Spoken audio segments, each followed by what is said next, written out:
1981 সালের 30 মে এক বৃষ্টিস্নাত রাতে চট্টগ্রাম সার্কিট হাউসে একদল বিদ্রোহী সেনা কর্মকর্তার হাতে নৃশংসভাবে নিহত হলেন রাষ্ট্রপতি জিয়াউর রহমান।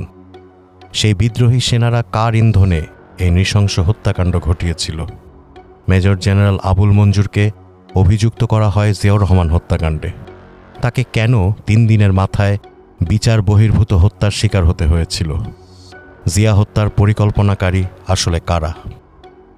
জিয়া হত্যাকাণ্ডের সময় চট্টগ্রামের জেলা প্রশাসক ছিলেন জিয়াউদ্দিন এম চৌধুরী। মৃত্যুর রাতে সবশেষ যে কয়জনের সঙ্গে রাষ্ট্রপতির কথা হয়, জিয়াউদ্দিন তাদের অন্যতম।